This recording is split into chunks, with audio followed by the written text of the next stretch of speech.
प्रिय विद्यार्थियों, हम अध्ययन कर रहे हैं लोक प्रशासन विषय के विकास।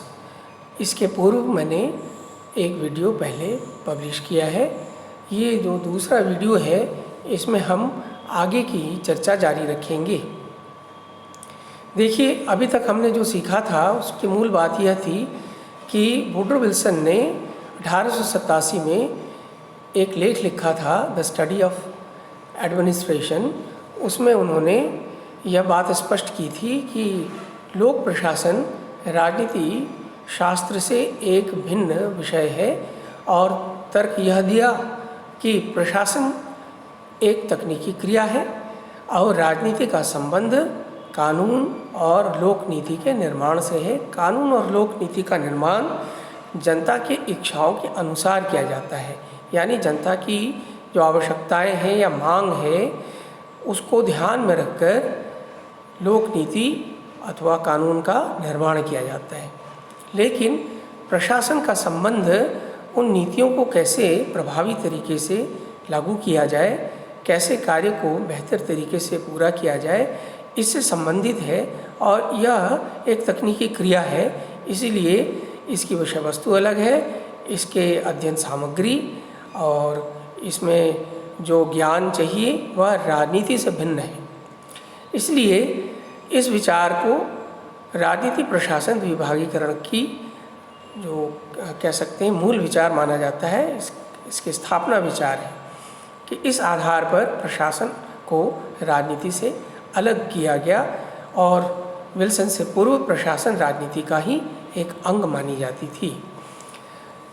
उनके इस विचार को फ्रैंक जे गुडनो ने 1900 में प्रकाशित पुस्तक राजनीति प्रशासन में समर्थन दिया, और साथ ही यह कहा कि राजनीति का संबंध लोक इच्छा को लोक नीति में परिवर्तित करने से है, जबकि प्रशासन का संबंध उन नीतियों को दक्षतापूर्वक मितव्ययतापूर्वक लागू करने से है, और निश्चित रूप में यह एक तकनीकी क्रिया है। तो जो बातें विल्सन ने कही, उन्हीं बातों का समर्थन फ्रैंक जे गुडनो ने किया। कालांतर में हम देखते हैं कि 1914 में ये एक आम धारणा बन गई कि प्रशासन राजनीति से पृथक एक विषय है और इसका उद्देश्य है अच्छे प्रशासकों को तैयार करना। तो राजनीति विज्ञान के इस सम्मेलन में जो 1914 में बुलाया गया था, उसमें राजनीति के अनेक उद्देश्यों में से एक उद्देश्य यह भी स्थापित किया गया कि हमें अच्छे सरकार चलाने के लिए अच्छे प्रशासकों की नियुक्ति करना आवश्यक होगा, और इसके लिए हमें प्रशासकों को प्रशिक्षित करना जरूरी है, यानी प्रशासकों को अच्छे प्रशिक्षण के द्वारा ही तैयार किया जा सकता है।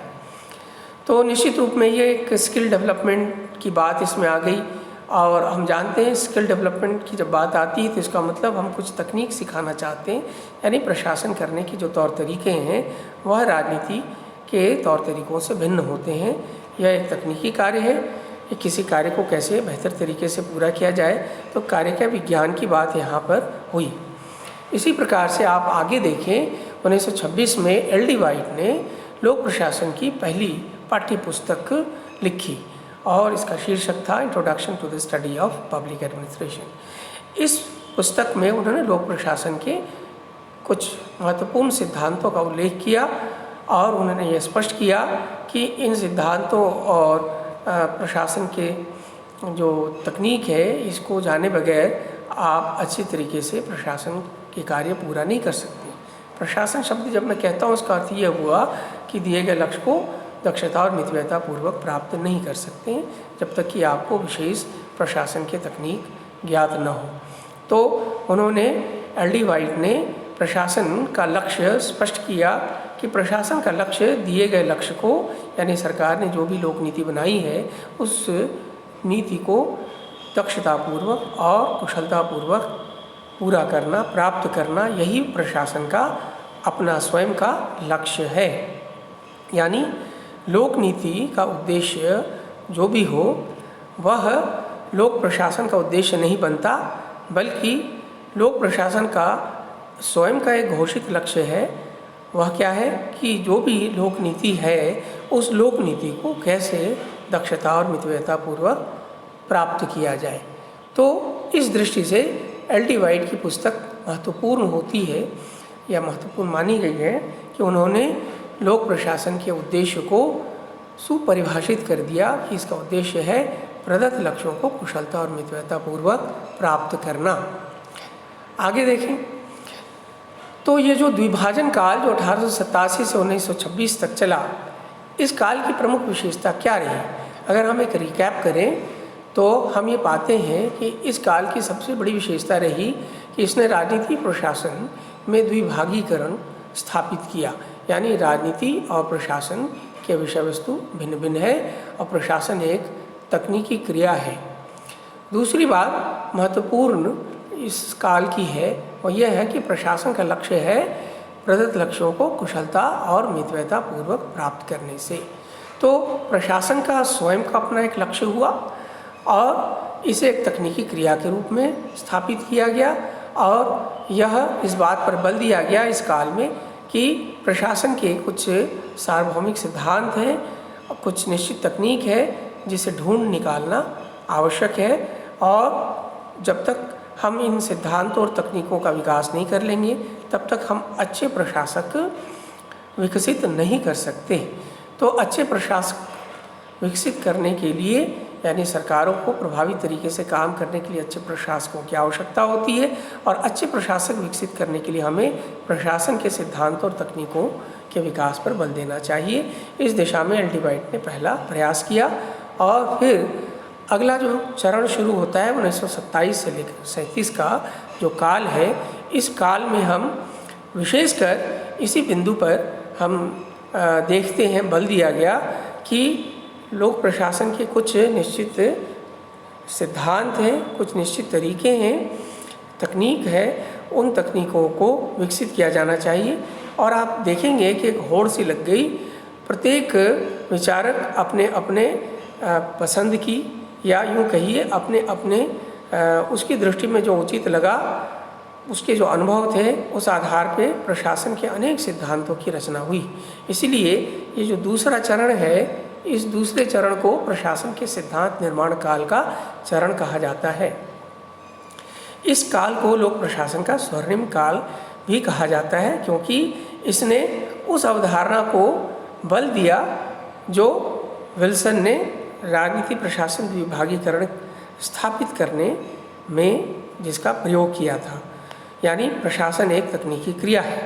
तो यहाँ पर हम ये देखते हैं कि अनेक लेखकों ने, लोक प्रशासन के विद्वानों ने अपनी अपनी पुस्तकों में प्रशासन के अनेक सारे सिद्धांतों की खोज की और उसके महत्व को उजागर किया। सर्वप्रथम इस प्रयास में हम W.F. विलोबी का नाम लें। उन्होंने प्रिंसिपल्स ऑफ पब्लिक एडमिनिस्ट्रेशन 1927 में एक पुस्तक लिखी और इसमें अनेक सारे सिद्धांत जो लोक प्रशासन के सिद्धांत हैं, कार्य के विभाजन का सिद्धांत, आदेश की एकता, पद सोपान का सिद्धांत, केंद्रीकरण विकेंद्रीकरण का सिद्धांत, इन सारे सिद्धांतों की अपनी पुस्तक में चर्चा की और यह स्पष्ट किया कि जब तक इन प्रशासन के इन सिद्धांतों और तकनीकों का दृढ़तापूर्वक पालन नहीं किया जाएगा तब तक हम प्रशासन को प्रभावी तरीके से लागू नहीं कर सकते, यानी प्रशासन अपने उद्देश्यों को प्रभावी तरीके से पूरा नहीं कर सकता। इसी क्रम में आप देखिए हेनरी फयोल एक महत्वपूर्ण विचारक हैं। इन्हें प्रबंध का पिता भी कहा जाता है। इन्होंने अपनी मातृभाषा यानी फ्रेंच में 1916 में पुस्तक लिखी थी इंडस्ट्रियल जनरल मैनेजमेंट, जिसको बाद में 1929 में प्रकाशित किया, अंग्रेज़ी में प्रकाशित हुआ। तो उनके सारे विचार जो थे प्रबंध संबंधी, वो सारे के सारे विचार लोक प्रशासन के विषय में शामिल हो गए, क्योंकि उन्होंने प्रबंध और प्रशासन को दो पृथक क्रिया नहीं माना। उन्होंने एक बात स्पष्ट रूप से कही कि दो प्रकार के प्रशासन नहीं होते, यानी निजी क्षेत्रों के लिए प्रशासन और सरकारी क्षेत्रों के प्रशासन दोनों वास्तव में एक ही प्रकार के प्रशासन है। प्रशासन के सार्वभौमिक सिद्धांत होते हैं, तकनीक होते हैं और उनको समान रूप से निजी प्रशासन में और लोक प्रशासन दोनों जगह समान रूप से लागू किया जा सकता है। इसलिए उन्होंने प्रशासन और प्रबंध को दो भ्रामक शब्द कहा। वास्तव में ये एक ही बात है। निजी क्षेत्रों में प्रबंध कह लो और सरकारी क्षेत्र में आप इसे प्रशासन कह लो, लेकिन दोनों की जो क्रियाविधि और तकनीक है वो एक ही है। और इस प्रकार उन्होंने प्रशासन के 14 महत्वपूर्ण सिद्धांतों का उल्लेख किया, जिसकी चर्चा बाद में हम करेंगे। इसी प्रकार MP फॉलेट, मूने और रैले ने अपनी अपनी पुस्तकों में प्रशासन के अनेक सिद्धांतों की रचना की। इस विचार या इस काल की जो परिणति है या चरमोत्कर्ष है, वह हम गुलिक और उर्विक द्वारा लिखे गए papers on science of administration जो 1937 में प्रकाशित हुई, उसमें हम ये पाते हैं कि उन्होंने पहली बार प्रशासन शब्द के पहले साइंस ऑफ एडमिनिस्ट्रेशन शब्द का प्रयोग किया। यानी उन्होंने ये मान लिया और इसकी घोषणा कर दी कि प्रशासन एक पूर्ण विज्ञान है और इस पूर्ण विज्ञान के कुछ निश्चित नियम हैं, सिद्धांत हैं। यदि उन सिद्धांतों को सही तरीके से लागू किया जाए तो प्रशासन का जो लक्ष्य है, प्रदत्त लक्ष्यों को कुशलता और मितव्ययता पूर्वक प्राप्त करना, वो आसानी से प्राप्त या हासिल किया जा सकता है। यानी कि प्रशासन तभी दक्ष और मितव्ययी होगा जब प्रशासनिक सिद्धांतों का सही तरीके से अनुसरण किया जाए। और उन्होंने इसके लिए पोस्ट कॉर्प एक एक्रोनीम है, यानी बहुत सारे इसके प्रत्येक जो शब्द है, अक्षर है, P for planning, O for organising, इस तरह से ये 7 क्रियाएं जो हैं, योजना बनाना, संगठन बनाना, S for staffing, D for directing, CO एक संयुक्त अक्षर है, यहाँ CO का मतलब हुआ कोऑर्डिनेटिंग यानी समन्वय स्थापित करना, R का मतलब हुआ रिपोर्टिंग और B का मतलब बजटिंग। तो इस प्रकार से इन 7 क्रियाओं को उन्होंने किसी प्रशासक के लिए महत्वपूर्ण बताया और ये कहा कि जिन्हें ये तकनीक आती है, यानी जो अच्छे से योजना बना सकते हैं, जो संगठन का निर्माण कर सकते हैं, जो सही लोगों को नियुक्त कर सकते मतलब करने का एक तकनीक है कि अच्छी भर्ती कैसी की जाए। भर्ती के तरीके हैं, जिनको ये तरीका तकनीक आता है, नियंत्रण निर्देशन का तकनीक आता है, वे अच्छे प्रशासक हैं और वे उन्हीं के द्वारा किए गए कार्यों को प्रशासन कहेंगे। यानी जो पोस्ट कॉर्प एक्टिविटी करते हैं वे प्रशासक हैं। और प्रशासन निश्चित रूप से एक विज्ञान है। ये जो विचार है ये 1927 से 37 का जो काल है, इसमें यह प्रमुखता से छाया रहा। इसके बाद हम इस काल में ये बात कह सकते हैं कि इस काल में जो लोक प्रशासन में जो लोक शब्द है, वह लोक शब्द गौण हो गया। महत्वपूर्ण क्या रह गया? प्रशासन। यानी लोक शब्द का जो अभिप्राय है वह है सरकार के कार्य। तो सरकार के कार्य, जैसा आप जानते हैं कि यह सदैव दक्षता और मितव्ययता से प्रेरित नहीं होता। सरकार अनेक ऐसे कार्य करती है जो लोक कल्याणकारी राज्य की भावना से प्रेरित होकर करती है। तो उसमें दक्षता और मितव्ययता कई बार उसकी बलि देनी पड़ती है। यानी पैसे और समय दोनों अधिक मात्रा में खर्च हो सकते हैं, क्योंकि जो लक्ष्य होता है वो बड़ा महत्वपूर्ण होता है सामाजिक आर्थिक विकास की दृष्टि से, या जो खासकर कमज़ोर तबके के लोग हैं उनके लिए सरकार बहुत सारी ऐसी योजनाएं बनाती है जहां पर दक्षता और मितव्ययता महत्वपूर्ण नहीं रहकर भावना, जन सेवा की भावना महत्वपूर्ण हो जाती है। तो इस दृष्टि से आप देखिए कि 1927 से 37 तक के काल में इन विचारों पर बल नहीं दिया गया कि सरकार के जो उद्देश्य होते हैं उसमें जो छिपे मूल्य होते हैं उसको महत्व नहीं दिया गया। यानी लोक शब्द को महत्व नहीं दिया गया। महत्व किसको दिया गया? महत्व दिया गया प्रशासन शब्द को। और प्रशासन को एक पूर्ण विज्ञान के विषय के रूप में स्थापित किया गया। इसीलिए इस काल में लोक प्रशासन, हम कहते हैं कि लोक प्रशासन में लोक शब्द गौण हो गया। इसके बाद देखिए, चूँकि लोक प्रशासन एक विषय के रूप में स्थापित हो गया और इसमें जो प्रशासन शब्द था वो एक केंद्रीय तत्व उसने धारण कर लिया, केंद्रीय रूप धारण कर लिया। तो आप ये जानते हैं, जैसा कि हमने आपको बताया है, कि प्रशासन जो है वो मूलतः एक सांगठनिक क्रिया है, यानी संगठन के अंतर्गत की जाने वाली क्रिया।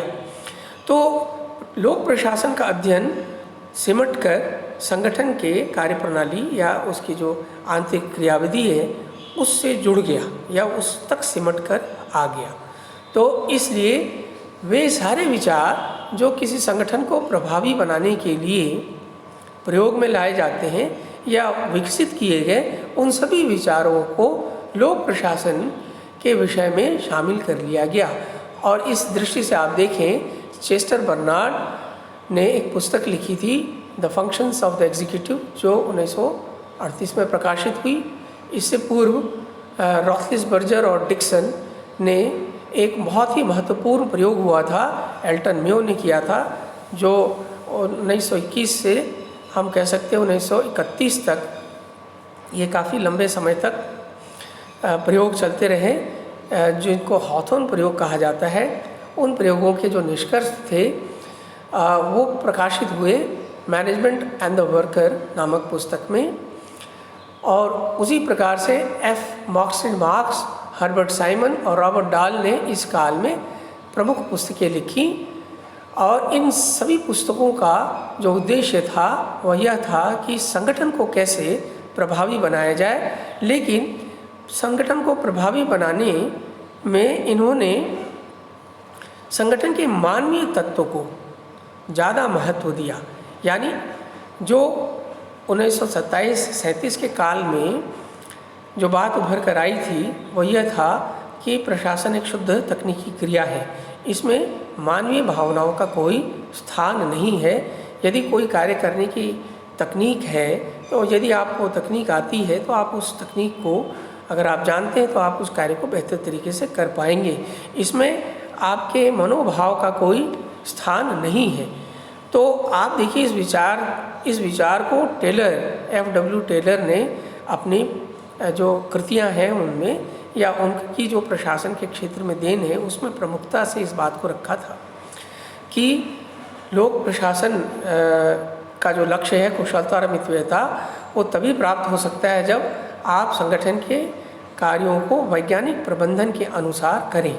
टेलर, जैसा आप जानते हैं, वैज्ञानिक प्रबंधन के जन्मदाता माने जाते हैं और उन्होंने वैज्ञानिक प्रबंधन के कुछ सिद्धांत निर्धारित किए थे। तो यह जो विचार है कि प्रशासन एक तकनीकी क्रिया है, इसमें मानवीय पक्ष का कोई महत्व नहीं है, और जिसका आप कह सकते हैं कि एक प्रमुख विचारक F.W. टेलर हैं इस विचारधारा के, तो उसके विपरीत हटकर चुनौती काल में 1938 से 1947 इस काल में जो घटनाएं घटी उसने एक विपरीत प्रकार का, या यूँ कह लीजिए एक भिन्न प्रकार का विचार प्रस्तुत किया। और वह विचार क्या था कि केवल तकनीक और प्रक्रियाओं को जान लेने से ही संगठन अपने उद्देश्य को कुशलता और मितव्ययता पूर्वक प्राप्त नहीं कर सकता। क्योंकि प्रशासनिक कार्यों को करने में मनुष्य शामिल होता है, मानव तत्व शामिल होता है, मानव की भावनाएं शामिल होती है। और यह बात सबसे ज़्यादा उभर कर आई हॉथॉर्न प्रयोगों के दौरान। और इन सारी बातों को मैनेजमेंट एंड द वर्कर में रॉथलिसबर्गर डिक्सन ने रखा है। तो चूँकि हम मानव संबंध विचारधारा और व्यवहारवाद के अंतर्गत चेस्टर बर्नार्ड और साइमन के जो प्रशासनिक व्यवहार संबंधी विचार है इसको हम विस्तार से पढ़ेंगे, तो आप उस वक्त देखिएगा कि कैसे इनके विचारों ने प्रशासन के सिद्धांतों का विरोध किया। और उन्होंने ये बात कही कि प्रशासन के कोई निश्चित सिद्धांत नहीं होते, कोई सार्वभौमिक सिद्धांत नहीं होते, न ही ऐसे कोई सिद्धांत होते हैं जिनको हम सभी संगठनों में और सभी संस्कृतियों में समान रूप से लागू कर सकें। तो इस काल ने लोक प्रशासन के स्वर्णिम काल में स्थापित मान्यताओं को चुनौती दी। और चुनौती का मुख्य आधार क्या था कि इन्होंने सिद्धांतों की आलोचना की। उन्होंने कहा ये सिद्धांत नहीं है। नहीं होने का कारण क्या बताया कि विशेषकर हर्बर्ट साइमन ने कहा कि जो भी सिद्धांत लोक प्रशासन में है तथाकथित सिद्धांत मूलतः वह सामान्य बुद्धि के कथन हैं। उनको हम सिद्धांत की संज्ञा नहीं दे सकते। वो एक विशेष परिस्थिति में या एक विशेष संस्कृति में तो सही हो सकते हैं, लेकिन उनको सभी संस्कृतियों और सभी स्थानों में या सभी प्रकार के संगठनों में समान रूप से लागू नहीं किया जा सकता। तो ये जो काल था, इस काल में जो आखिरी जो कड़ी है वो रॉबर्ट डाल की है। उन्होंने एक बात कही, अपना पेपर लिखा था the science of public administration 3 problems, जो 1947 में प्रकाशित हुई।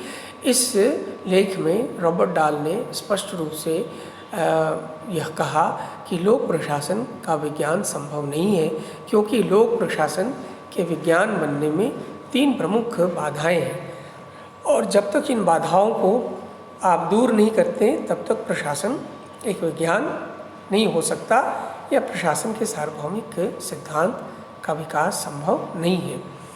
वो 3 समस्याएं क्या बताई? पहली बात उन्होंने कही कि जब भी प्रशासन किया जाता है तो व्यक्तियों के द्वारा किया जाता है, और किसके लिए किया जाता है? व्यक्तियों के लिए किया जाता है।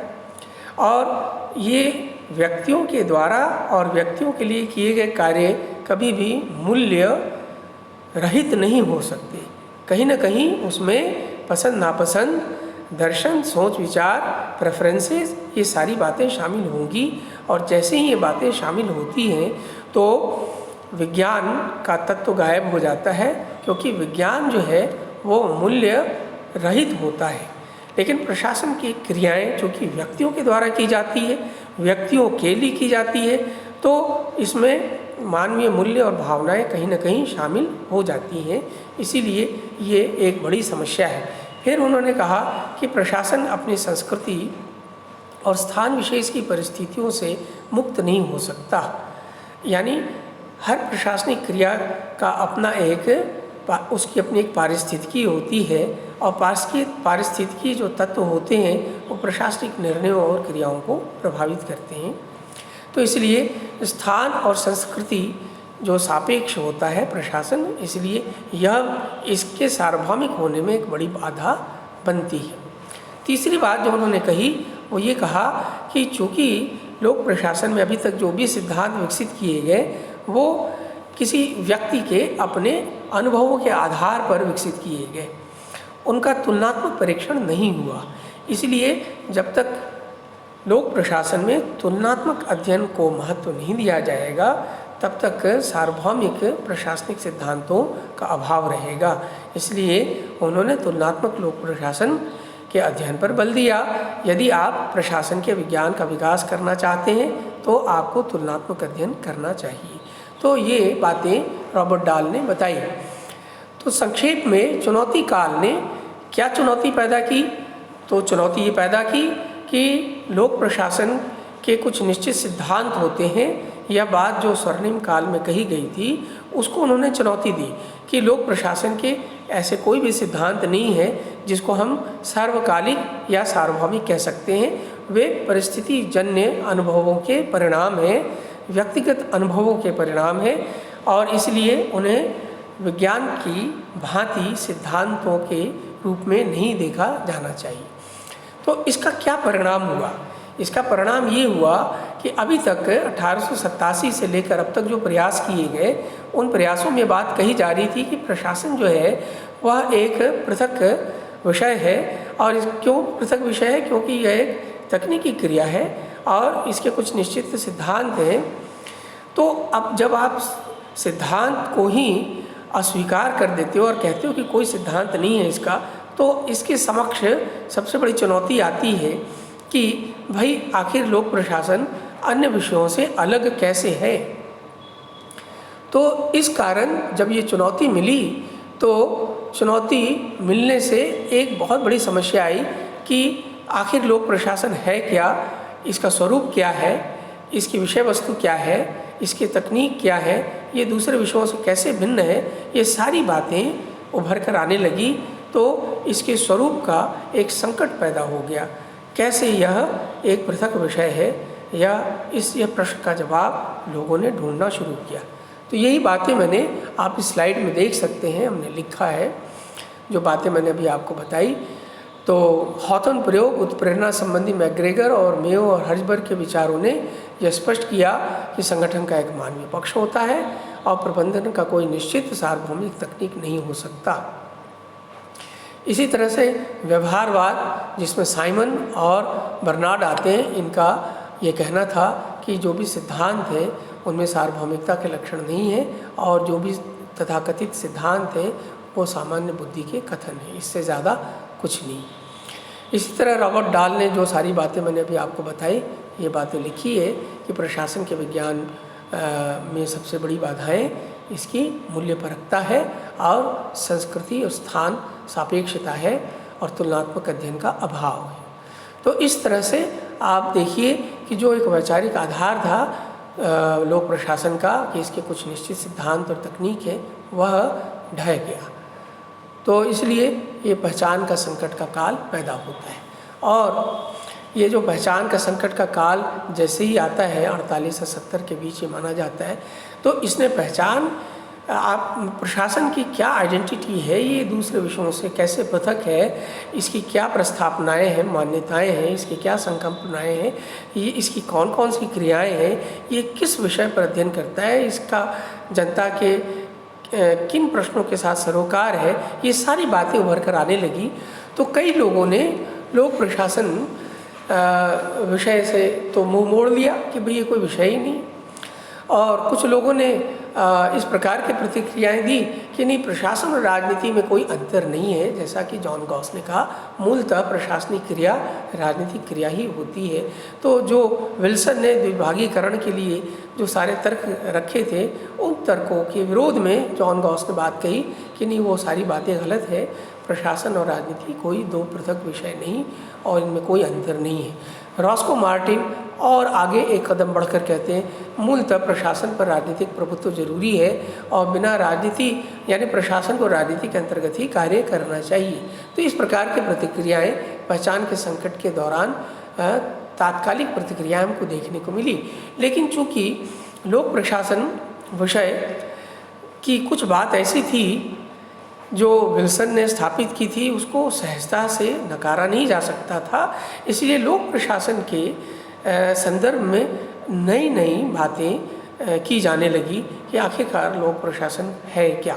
अब आप देखिए, ड्वाइट वॉल्डो एक प्रमुख विचारक है, उन्होंने एक बात कही, वो कहा समवेयर अराउंड 1957 उन्होंने बात कही कि लोक प्रशासन अपने लक्ष्य को भुला दिया है और इसने अपने साधनों को महिमा मंडित कर दिया है। तो रॉबर्ट डाल का ये जो कथन था बड़ा महत्वपूर्ण था। मैंने कहा ड्वाइट वाल्डो का जो कथन था ये बड़ा महत्वपूर्ण था कि लोक प्रशासन ने अपने लक्ष्यों को तो भुला दिया है लेकिन उसने साधनों को महिमा मंडित कर दिया। तो उनके इस कथन में दो बातें उभर कर आती है, यानी लोक प्रशासन का जो लक्ष्य था वो था क्या कुशलता और मितव्ययता प्राप्त करना ही लोक प्रशासन का लक्ष्य था, जैसा कि एल.डी. वाइट ने कहा था। तो उन्होंने इसको नकारा कि लोक प्रशासन का लक्ष्य कुशलता और मितव्ययता नहीं हो सकता, क्योंकि यह सरकार के कार्यों से संबंधित है। तो सरकार के कार्य का लक्ष्य लोक कल्याण होता है, जनता की समस्याओं का निराकरण होता है, न कि दक्षता और कुशलता।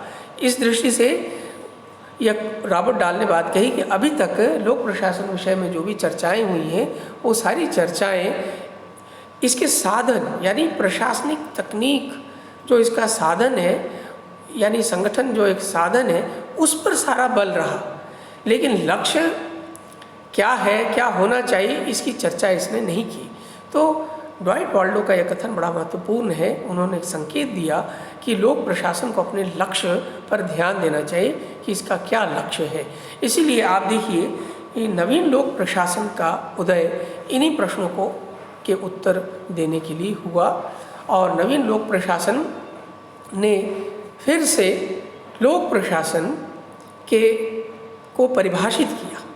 जैसे कहते हैं ना नवीन लोक प्रशासन, नवीन शब्द से आशय क्या है, इसने लोक प्रशासन को पुनः परिभाषित किया, इसके उद्देश्यों को पुनर्स्थापित किया। यानी अभी तक 1887 से लेकर और अभी तक नवीन लोक प्रशासन के उदय से पूर्व तक, यानी ड्वाइट वाल्डो के कथन के से पूर्व तक केवल एक ही बात हो रही थी कि प्रशासन जो है वह एक सांगठनिक क्रिया है और जो भी लक्ष्य दिए जा रहे हैं उन लक्ष्यों को कुशलता और मितव्ययता पूर्वक प्राप्त करना ही लोक प्रशासन का लक्ष्य है। तो नवीन लोक प्रशासन इसका विरोध करता है कि नहीं, लोक प्रशासन का उद्देश्य लोक कल्याण है, जनता की समस्याओं को समझना और उन समस्याओं का निराकरण करना ही लोक प्रशासन का उद्देश्य है।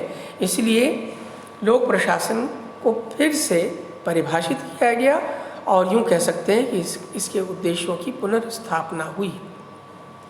तो नवीन लोक प्रशासन के संदर्भ में हम चर्चा बाद में विस्तार से करेंगे। हम आगे देखें, पहचान के संकट का क्या प्रभाव हुआ। इसने राजनीतिक प्रशासन विभाजन का अंत कर दिया और इस दौरान जो बहुत सारी विचारधाराएं उभर कर आई, इसने लोक प्रशासन विषय को समझने में हमारी जो दृष्टि है उसको और व्यापक बनाया। और देखिए कौन कौन से विचारधाराएं। मानव संबंध विचारधारा, जैसा मैंने आपको कहा था, एल्टन म्यो ने एक प्रयोग किया था, हॉथॉर्न प्रयोग, उसके जो निष्कर्ष नतीजे निकले उससे एक नई विचारधारा का उदय हुआ, उसको कहते हैं मानव संबंध विचारधारा। और जैसा रॉबर्ट डाल ने कहा था, तुलनात्मक अध्ययन आवश्यक है, इसलिए तुलनात्मक लोक प्रशासन विधा का भी विकास हुआ। और नव लोक प्रशासन ने लोक प्रशासन को जनता के समस्याओं से जोड़ने का प्रयास किया कि जनता की क्या समस्या है उसको समझिए, उसका समाधान ढूंढिए, यही लोक प्रशासन का उद्देश्य है। तो इसके लिए विकास प्रशासन और प्रशासनिक विकास जैसी अवधारणाओं का विकास हुआ। तो इसलिए आप देखिए, पहचान के संकट के दौरान जो सकारात्मक नतीजे निकल कर आए वो यह आए कि हमारे सामने बहुत सारे नए नए विचारधाराओं का उदय हुआ, जिसमें जो महत्वपूर्ण विचारधाराएं हैं वो मैंने आपके सामने यहाँ डिस्प्ले किया है कि विकास प्रशासन, प्रशासनिक विकास की विचारधारा, नव लोक प्रशासन का उदय और बाद में लोक चयन उपागम की चर्चा। यह 1948 से 1970 के बीच इस प्रकार के विचारधाराओं का उदय हुआ और इसने लोक प्रशासन को, आप यूँ कह लीजिए, नई पहचान दी, इसके नए लक्ष्य स्थापित किए और इसकी प्रासंगिकता को, यानी इस विषय की प्रासंगिकता को फिर से स्थापित किया। और इसीलिए 1970 के पश्चात आप देखिए एक नया परिप्रेक्ष्य उभर कर आया जिसको लोक नीति परिप्रेक्ष्य कहते हैं। और लोक नीति परिप्रेक्ष्य जैसा स्पष्ट है कि लोक प्रशासन का संबंध सरकार की नीतियों के निर्धारण और इसके क्रियान्वयन से है। यानी जो बात विल्सन ने कही थी कि लोक प्रशासन का संबंध लोक नीति के क्रियान्वयन से है, निर्माण से नहीं। लोक नीति यह कहती है कि चूँकि इस बीच सारी वो घटनाएं घट गई, वो सारे विचार बदल गए, खासकर द्वितीय विश्व युद्ध के पश्चात कई प्रकार की जो सामाजिक आर्थिक समस्याएं विकासशील देशों की उभर कर आई, तो ये प्रश्न पूछा जाने लगा कि भाई आखिर लोक प्रशासन जो अध्ययन कर रहे हैं सरकार की प्रभावशीलता को बढ़ाने के लिए, तो इस विषय का उद्देश्य क्या है कि सरकार की प्रभावशीलता। तो सरकार तो तभी प्रभावी होगी जब सरकार जो है व्यवहारिक लोक नीतियों का निर्माण करे, ऐसी लोक नीतियाँ जो वास्तव में जनता की समस्याओं का समाधान करती है। और ऐसा करने के लिए प्रशासकों की आवश्यकता होगी, क्योंकि प्रशासक ही समस्याओं के बीच में रहते हैं। ये प्रशासक वर्ग ही क्या होता है, सरकार की नीतियों को जनता तक क्रियान्वित करता है या जनता तक उनको पहुंचाता है। तो उन्हें ये पता होता है कि सरकार की कौन कौन सी जो नीतियां हैं वह वास्तव में लागू करने लायक है, क्या वो समस्या का समाधान कर पा रही है या नहीं। ऐसा इम्पैक्ट एनालिसिस या हम कह सकते हैं उन नीतियों का जो मूल्यांकन वही कर पाते हैं। इसलिए अगर बेहतर नीति बनानी है, व्यवहार परक नीति बनानी है, प्रैक्टिकल पॉलिसी बनानी है, तो प्रशासकों के अनुभव की आवश्यकता होगी, प्रशासकों के विचार और सुझाव की आवश्यकता होगी। लोक नीति परिप्रेक्ष्य इन्हीं दो बातों पर आधारित है कि प्रशासकों के अनुभव जनता की समस्याओं को समझने और उसके समाधान ढूंढने में जो उनके अनुभव है बहुत महत्वपूर्ण है। और जब भी सरकार नीति बनाए तो इन अनुभवों को साझा किया जाना चाहिए सरकार के साथ, यानी सरकार को प्रशासकों के अनुभव लेने चाहिए। लोक नीति निर्माण में उनकी भूमिका होनी चाहिए, सक्रिय भूमिका होनी चाहिए और लोक नीति क्रियान्वयन उनका प्रमुख दायित्व है।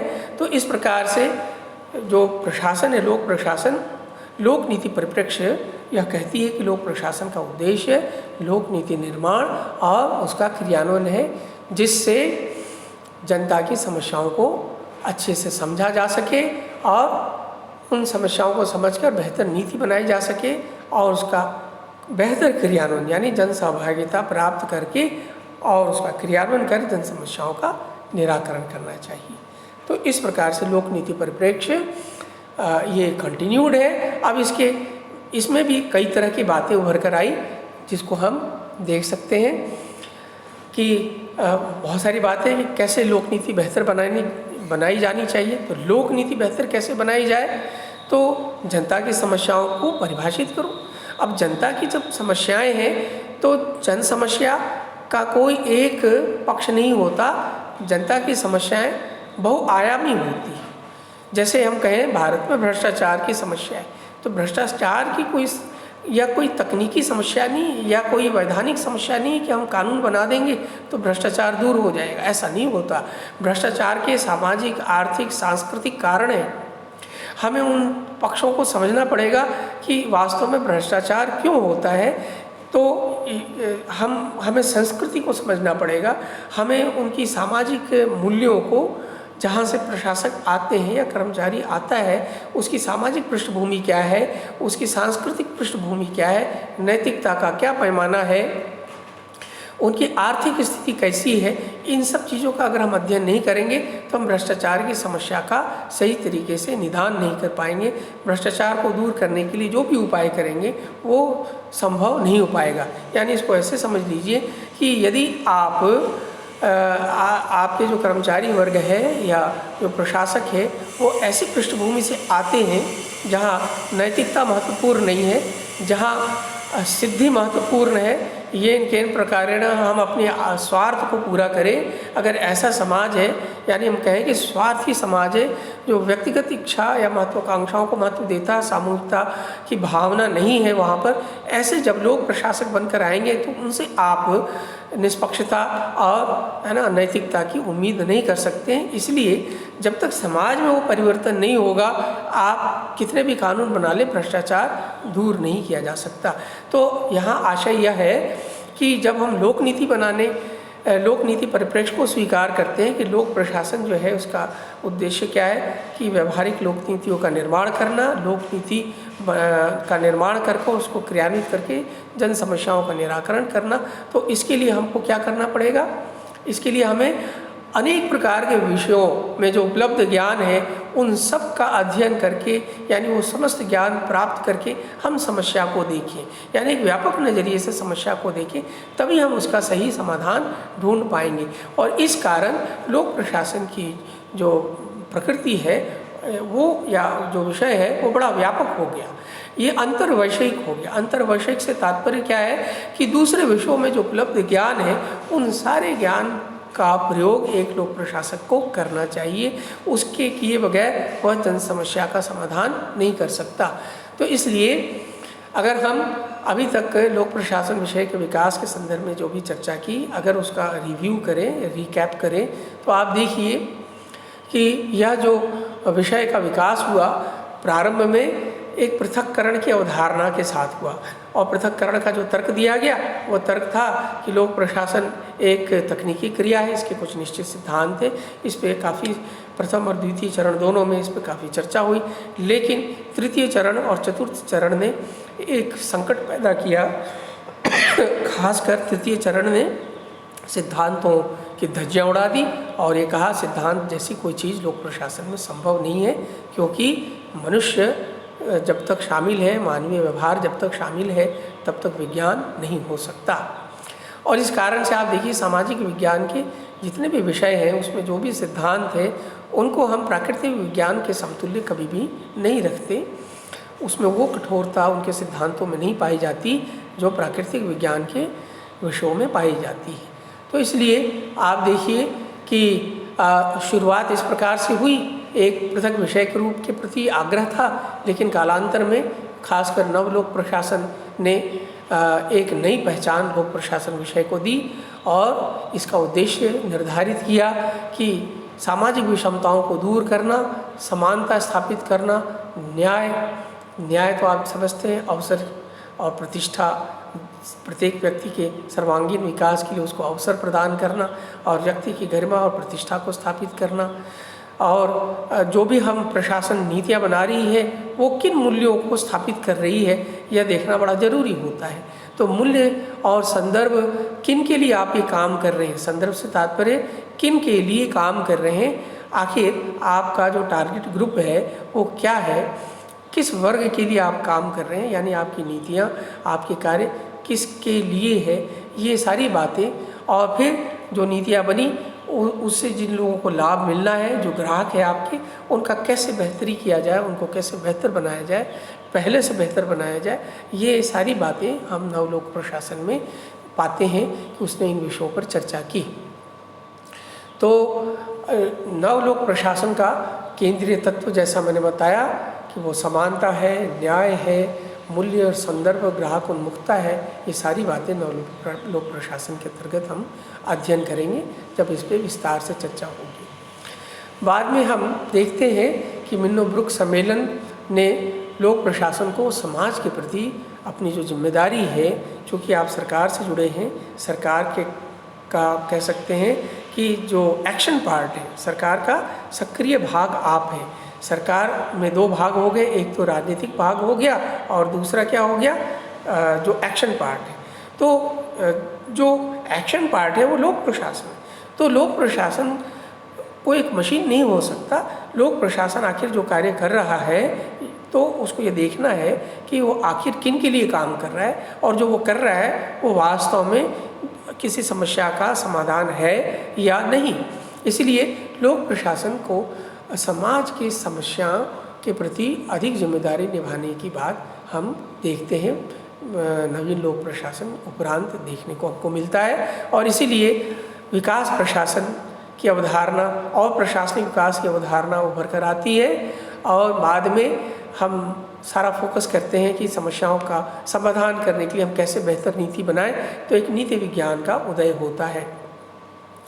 और इस तरह से राजनीति और प्रशासन द्विभागीकरण का अंत हो जाता है। वर्तमान की स्थिति यह है कि प्रशासन और राजनीति दोनों एक ही सिक्के के दो पहलू हैं, दोनों पृथक नहीं हैं, दोनों के बीच सक्रिय सहयोग की आवश्यकता है। दोनों मिलकर ही समस्या का सही तरीके से को परिभाषित कर सकते हैं, उसका समाधान ढूंढ सकते हैं। इन दोनों के सहयोग के बिना जो राज्य की जो अवधारणा है या राज्य जिन उद्देश्यों पर स्थापित हुआ है उन उद्देश्यों की पूर्ति नहीं की जा सकती। तो इस चर्चा में हम इतनी सारी बातें हमने की और अब हम जो अगले कक्षाओं में हम अलग अलग एस्पेक्ट जो हमारा फर्स्ट पेपर है प्रशासकीय सिद्धांत एवं प्रबंध, उससे संबंधित अलग अलग विषयों पर चर्चा करेंगे। धन्यवाद।